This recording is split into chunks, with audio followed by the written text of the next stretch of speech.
नमस्कार दोस्तों। आज की कहानी है नालायक बेटा। पिताजी, मेरी नौकरी अमेरिका में लग गई है। अब मुझे वहीं जाकर रहना होगा और आप लोगों को भी अपने साथ ले जाना चाहता हूँ। हरि प्रसाद जी और उमा जी ये सुनकर बहुत खुश हो गए कि हमारा बेटा हमारे बारे में कितना सोचता है। फिर नवीन बोला, पर पिताजी, हमें यह घर बेचना होगा और अमेरिका में नया घर लेना पड़ेगा। तो हरि प्रसाद जी बोले, बेटा, मैं ये घर नहीं बेचना चाहता। इसमें मेरी मेहनत की जमा पूंजी है। फिर नवीन ने अपना असली रूप दिखाकर बोला, ए बुड्ढे, मैं भी देखता हूँ तू कैसे नहीं बेचता। ऐसे अपशब्द सुनकर उमा जी बोली, नवीन, किस तरीके से बात कर रहे हो अपने पिताजी से? ए बुढ़िया, तू तो चुप ही हो जा। अब मैं देखता हूँ तुम दोनों की औकात। और गुस्से में घर से बाहर चला जाता है। एक दिन हरि प्रसाद जी अपनी पत्नी के साथ आंगन में बैठकर चाय पी रहे थे कि अचानक चलो बाहर चलो, ये कहते हुए कुछ आदमी घर के सामानों को उठाकर बाहर फेंकने लगे।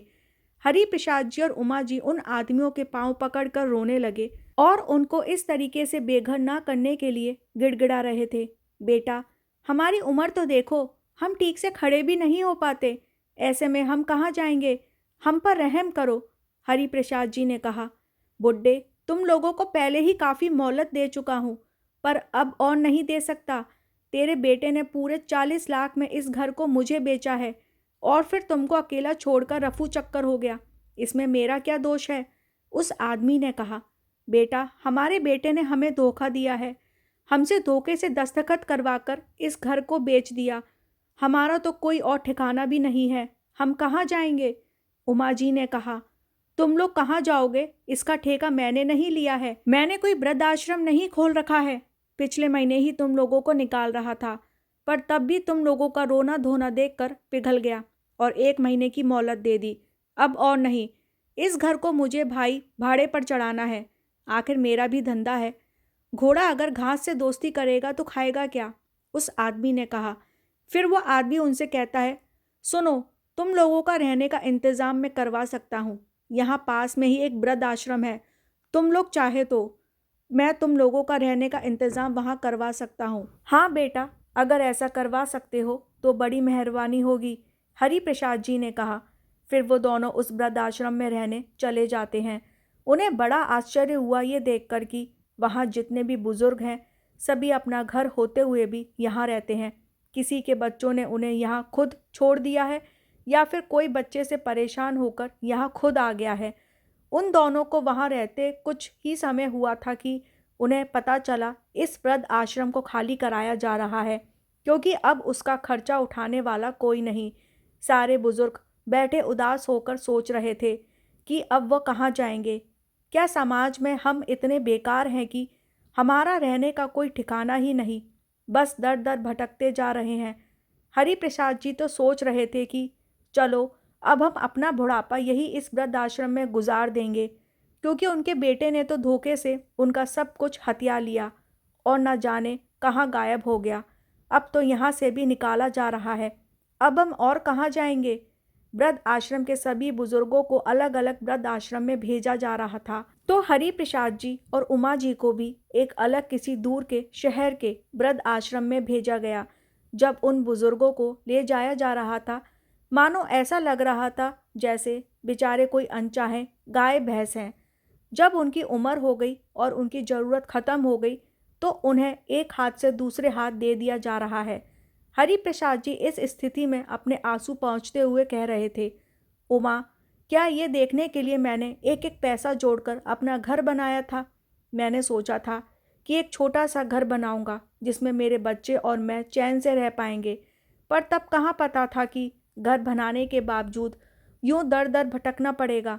आप चिंता मत कीजिए जी, सब ठीक हो जाएगा।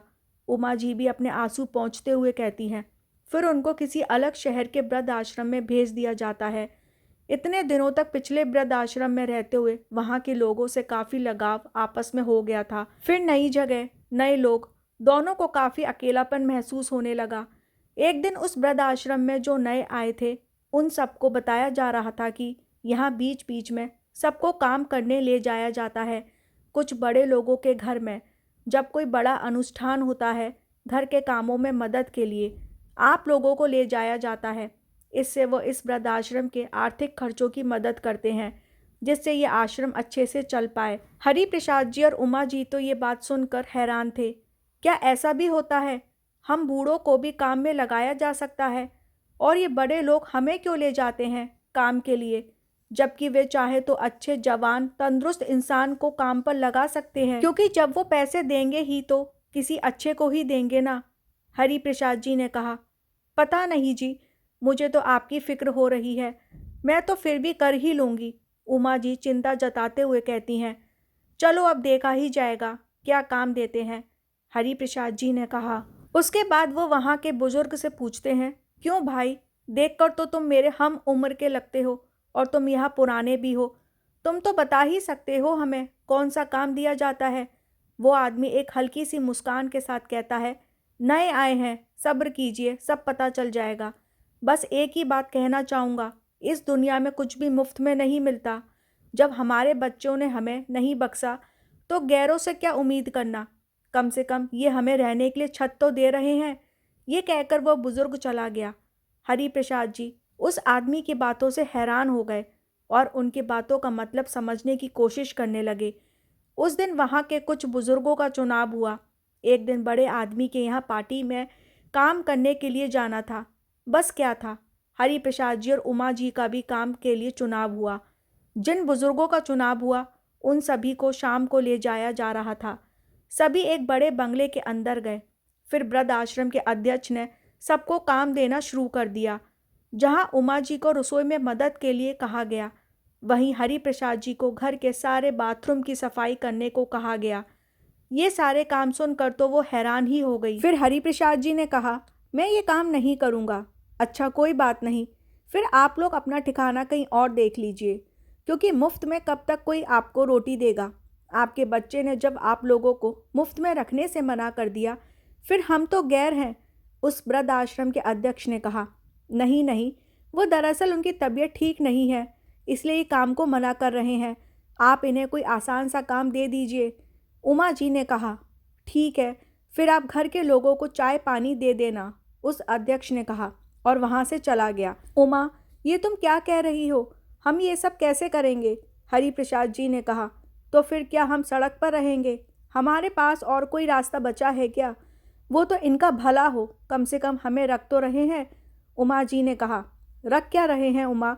मुझे अभी अभी पता चला इनको अच्छे खासे पैसे मिलते हैं हमें काम पर लगवाने के लिए, और ये हमारे लिए तो कुछ ज़्यादा खर्च करना होता नहीं है, बस सूखी दाल रोटी ही खिलानी होती है। वो बात अलग है, कम से कम ये हमें छत तो दे रहे हैं रहने के लिए, हरि प्रसाद जी ने कहा। फिर दोनों अपने कामों में लग जाते हैं। हरि प्रसाद जी जब सबको चाय दे रहे थे, एक आदमी को उन्होंने पीछे से कहा, साहब चाय। वो आदमी जब चाय लेने पीछे मुड़ा तो दोनों ही हैरान हो गए, क्योंकि वो आदमी हरि प्रसाद जी का बेटा नवीन था, जिसकी वजह से आज उनकी ऐसी हालत थी। चाय देकर हरि प्रसाद जी जाने लगे तो नवीन ने उन्हें बुलाकर कहा, जरा सुनो। हरि प्रसाद जी ने कहा, हाँ कहिए, ये चाय तुमने बनाई है? छी, ये कोई चाय है? इसे तुम ही पियो। ये कहकर नवीन ने उस गर्म चाय को हरि प्रसाद जी के मुंह पर फेंक दिया।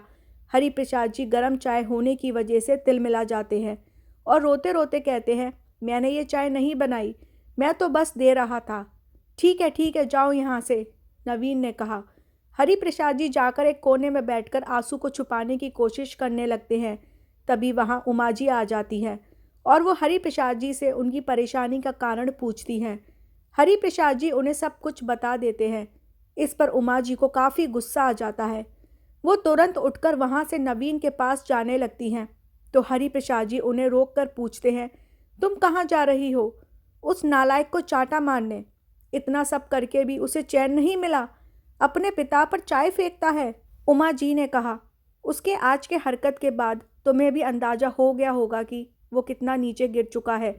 तुम्हें क्या लगता है, क्या उस पर तुम्हारे चाटे मारने का कुछ फ़र्क पड़ेगा?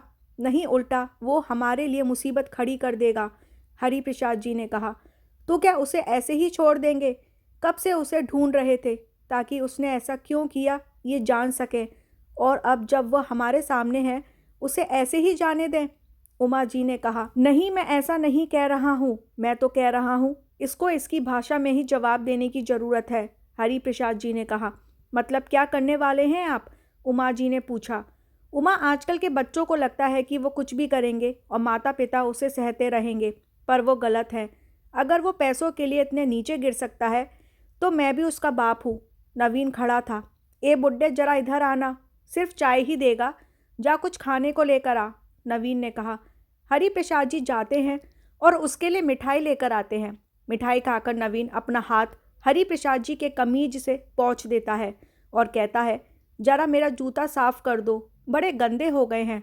हरि प्रसाद जी उसकी ओर आंखें बड़ी करके घूरने लगते हैं कि तभी नवीन तीखी स्वर में कहता है कि ज़्यादा गुस्सा दिखाने की ज़रूरत नहीं है, नहीं तो पहले सिर्फ घर से भेगर किया था, अब इस काम से भी निकलवा कर भूखे मरने की नौबत में ला दूंगा।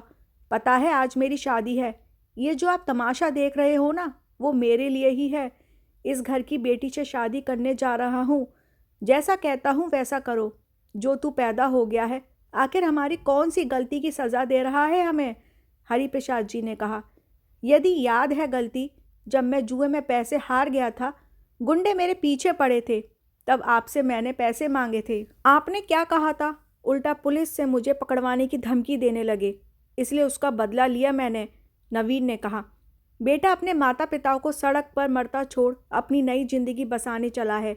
अरे तू तो किसी का पति बनने के लायक ही नहीं है। तू पहले भी जुआरी था तो आज भी जुआरी है।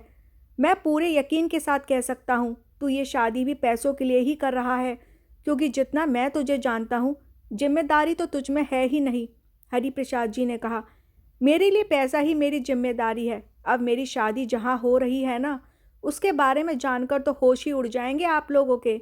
उस घर को बेचने के बाद सारा पैसा फिर जुए में हार गया, पर फिर भी मेरी लॉटरी पूनम के रूप में लगी। पता है, इसे भी आप लोगों की वजह से मैंने पाया है। एक बार जान बचाई थी इसकी, फिर अपने अनाथ और अकेले होने का दुखड़ा सुनाया। फिर क्या था, आज के दिन की खुशी आप देख ही सकते हो, नवीन ने कहा। तुझे क्या लगता है दुनिया में एक तू ही चालाक है? हमें जो तू एक बार बेवकूफ़ बनाकर अपने सुधरने का वादा कर धोखे से घर के कागजात पर साइन करवाया था, आज भी तू धोखे से एक लड़की को अपने जाल में फंसाया, सोच रहा है कि बच जाएगा। इससे पहले हरि प्रसाद बाबू अपनी बातें ख़त्म कर पाते, नवीन बोल पड़ता है। तो क्या आप सबको जाकर बताएंगे? पागल बुड्ढे, हम दोनों का फासला देख अभी। कहाँ आप एक नौकर और कहाँ मैं इस घर का होने वाला जमाई। कौन विश्वास करेगा आप पर? मैं तो कहता हूँ अपनी भलाई चाहते हैं तो चले जाइए यहाँ से, वरना पहले से भी बदतर हाल कर दूंगा। बेटा, तुझे हर बात की जल्दी बहुत रहती है, मेरी पूरी बात तो सुन लिया कर। मैं कह रहा था, तू जो बड़ा सीना चौड़ा कर अपनी तारीफ कर रहा था मेरे सामने, ये किसी ने सुन लिया। जरा पीछे मुड़कर देख ले। नवीन जब पीछे मुड़ता है तो उसकी दुल्हन पूनम को वहाँ खड़ी देखकर उसकी सिट्टी पिट्टी ही गुम हो जाती है। बेटा, पहले मैं बहुत रोया था क्योंकि तुझसे मिलने की उम्मीद थी, पर जब तुझसे मिलकर वह गर्म चाय का स्वाद चखा, कसम खा लिया था कि तुझे भी एक साथ चखाऊंगा सबक, जिसे तू जिंदगी भर याद रखेगा। फिर तुझसे पता चला कि आज तेरी ही सगाई है और मैं इस लड़की को तेरी सच्चाई बताने चला गया, पर बात वहीं आकर अटक गई। सकपकाते हुए कहा, नहीं पूनम, ये सब इस बुड्ढे की चाल है, तुम इसकी बातों में मत आओ। कि तभी नवीन के गाल पर एक जोर का चाटा पड़ता है। तुम्हारी हिम्मत कैसे हुई मेरे साथ इतना बड़ा धोखा करने की? शादी में आए सभी लोग दूल्हे को आश्चर्य भरी नजरों से देख रहे थे। नवीन कुछ कहता कि एक और तमाचा उसके गाल पर पड़ा।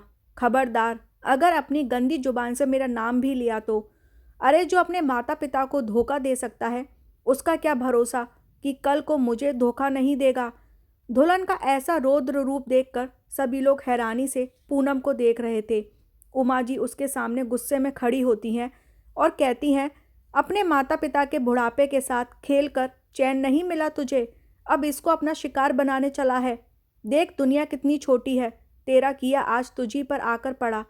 तूने हमें बेघर किया, हम एक वृद्ध आश्रम पहुँचे, वहाँ से दूसरे वृद्ध आश्रम और वहाँ के काम से यहाँ।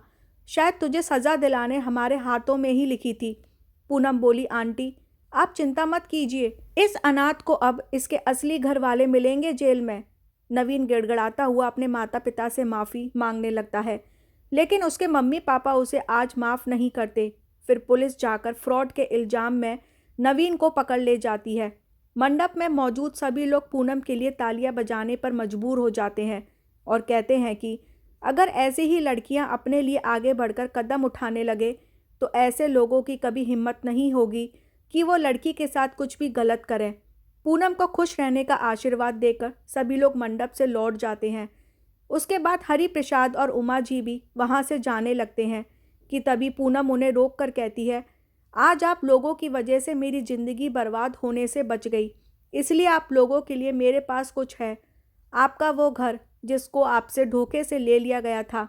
आज के ज़माने में जहाँ लोग सिर्फ अपने बारे में सोचते हैं, वहाँ आप लोग असहाय होकर भी मेरे बारे में सोचा, ये जानते हुए भी कि अगर आप सच साबित ना कर पाए तो सड़क पर आ सकते हैं।